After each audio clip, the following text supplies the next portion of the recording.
मैं एक चीज जानना चाहता हूं कि टर्की, ट्यूनेशिया, कोसोवो, यहां जो लोग रहते हैं वो इस्लाम को मानने वाले नहीं है क्या, जिन्होंने हिजाब को ठीक नहीं समझा? अब उनसे पूछिए ना।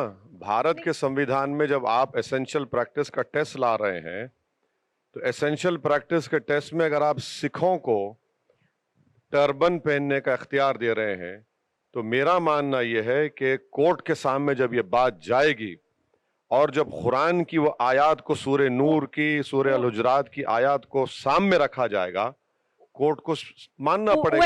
ओवैसी साहब कोर्ट में जाएगा, कोर्ट ने कहा भी है कि हम इस पर फैसला देंगे, तब तक आप इंतजार कीजिए, तब तक आप बर्दाश्त कीजिए, तब तक आप ऐसा कुछ मत करिए। क्यों नहीं, मैं इंटरिम ऑर्डर के खिलाफ हूं, मैं डिसएग्री करता हूं उससे। इंटरिम ऑर्डर कि मैं डिसएग्री करता हूं कि जितना कॉन्स्टिट्यूशनल लॉ मैंने सीखा अपने अपने उस्तादों से, कोर्ट कॉन्स्टिट्यूशन, जो कॉन्स्टिट्यूशनल लॉ हमको सिखाया गया, हम जो पढ़ रहे हैं, अभी पढ़ रहे हैं, कोर्ट फंडामेंटल राइट को सस्पेंड नहीं कर सकता।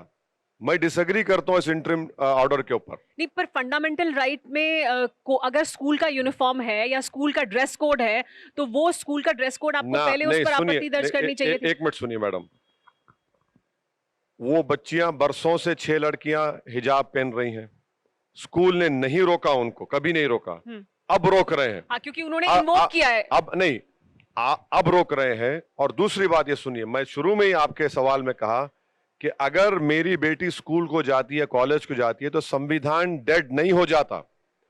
दूसरी बात सुनिए, सुप्रीम कोर्ट का पुट्टू स्वामी का जजमेंट ये कहता है कि कौन क्या खाएगा, क्या कपड़े पहनेगा, आप डिक्टेट नहीं कर सकते। एक बात मैं आपसे इसमें समझना चाहता हूं, ये जो कहता है केरला हाई कोर्ट का order, the court said that collective rights of the school must be given primacy over individual rights of the students. तो आप तो समानता की बात करते हैं ना ओवैसी साहब, इक्वालिटी की बात करते हैं ना। यूनिफॉर्म का मकसद क्या है? यूनिफॉर्म कौन सा यूनिफॉर्म? स्कूल यूनिफॉर्म क्यों बनाई जाती है? स्कूल में यूनिफॉर्म था ही नहीं। आप देख लीजिए, आपने सेक्शन 133 सबसेक्शन 2 के तहत आपने नोटिफिकेशन जारी किया। आप क्या 2-3 महीने पहले उनका अलाउ नहीं किए? वो नहीं, मैं आपका ओपिनियन जानना चाहता हूं। आप भी स्कूल गए होंगे सर, आप तो ऑक्सफोर्ड तक जाके आए। मैं आपसे ये जानना चाहता हूं, यूनिफॉर्म का मकसद क्या होता है? यूनिफॉर्म का मकसद क्या होता है? क्या सुनिए, यूनिफॉर्म, सुनिए, यूनिफॉर्मिटी, यूनिफॉर्म, जो कपड़े पहनते वो यूनिफॉर्म बोले ना आप, तो क्या संविधान यूनिफॉर्म उस पर गालिब आता है? मैं तो ओवैसी साहब की बात मानता हूं। ओवैसी साहब एक चीज कहते रहे हैं कि इक्वालिटी होनी चाहिए, सारे लोगों में समानता होनी चाहिए, स्कूल में भेदभाव ना हो, समानता हो, इसीलिए यूनिफॉर्म है। अच्छा सुनिए, अगर मैं हिजाब, ये हमारी बेटी हिजाब पहन रही है, किसको नुकसान हो रहा है भाई? अगर मैं बोल रहा हूं कि मैं एक मिनट में समझा रहा हूं, इनको समझा देता हूं। अगर मैं रामपुर की रोड पर धरना देता हूं और गाड़ियों को रोक देता हूं, उसमें हार्म हो रहा है ना लोगों को। आप यूनिफॉर्म की सुनिए, यूनिफॉर्म की बात, यूनिफॉर्म से बाहर आइए, आपकी जो प्रैक्टिसेस हैं कीजिए। नहीं, ये नहीं हो सकता। इंस्टीट्यूशंस को नहीं हो सकता। देखिए, आप एक बात बताइए, आर्मी के नियम भी बदलेंगे क्या? क्या एकेडमिक इंस्टीट्यूशंस को जो राइट है अपने यहाँ यूनिफॉर्म? नहीं, आप आर्मी एयरफोर्स में मत जाइए, उसके भी कई जजमेंट्स है, बताता हूं आपको। जजमेंट्स कई है उसके भी। ये बात निकली है तो कहां तक जाएगी भाई? तो दूर तक जाएगी। तो कितनी दूर तक जाएगी? तो फिर आर्मी तक भी जाएगी ना? बहुत दूर तक जाएगी। नहीं, आर्मी में भी आप कह रहे हैं कि फिर वो अपनी ड्रेस पहनेंगे। आर्टिकल 15, अभी तो वो चल के उत्तर प्रदेश तक आ गई है। Article 15, article 19, article 21, Kerala high court का एक और जजमेंट है जिसमें उन्होंने कहा कि मुस्लिम महिलाओं के कपड़े का प्रोटेक्शन है हिजाब का 25(1) में। अब आप जो जजमेंट का हवाला दे रहे, अगर मैं होता उस जगह पर तो मैं उस केस को अपील करता।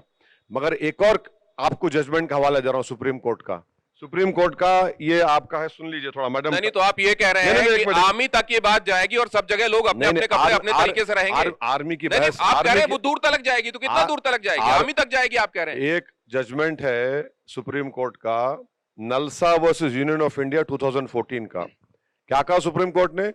Clothing is a form of expression under article 19(1).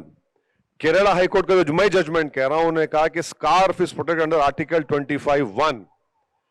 अरे आपको मैं किसी को तकलीफ क्यों हो रही है? अगर मैं धरना देता हूं, रोड जाम करता हूं, तो हार्म है वो। इसमें कौन सा हार्म हो रहा है? वो बच्चियां एक पब्लिक गवर्नमेंट स्कूल में वो हमेशा पहन के जा रही तो हैं, आप वहां उसको पर बंद कर रहे हैं। कुछ एक बीजेपी नेता जो कह रहे हैं कि वहां पर जाकर अब कुछ लोग हवन करना चाहेंगे तो वो भी अलाउड हो। ओवैसी साहब वहां पर आप स्कूल में देखिए हवन करना और कपड़े के ऊपर हिजाब पहनना, आप ये हेट्रेड है उन बच्चियों से, उनको आप तालीम से रोकना चाह रहे हैं, आप उनको तालीम से दूर करना चाह रहे हैं। अरे भाई वो पढ़ना चाह रही है ना। आप लोग कहते हैं कि मुस्लिम महिलाओं को दबाया जाता है। अरे एक लड़की मोटरसाइकिल पर आती है, मोटरसाइकिल रखकर अपना असाइनमेंट सबमिट करने जाती है, वो आपको ऑपरेशन दिख रहा है, एम्पावरमेंट दिख रहा है? न्यूज़ टॉप 9 रोज सुबह 7 बजे और शाम 7 बजे सिर्फ TV9 भारतवर्ष पर।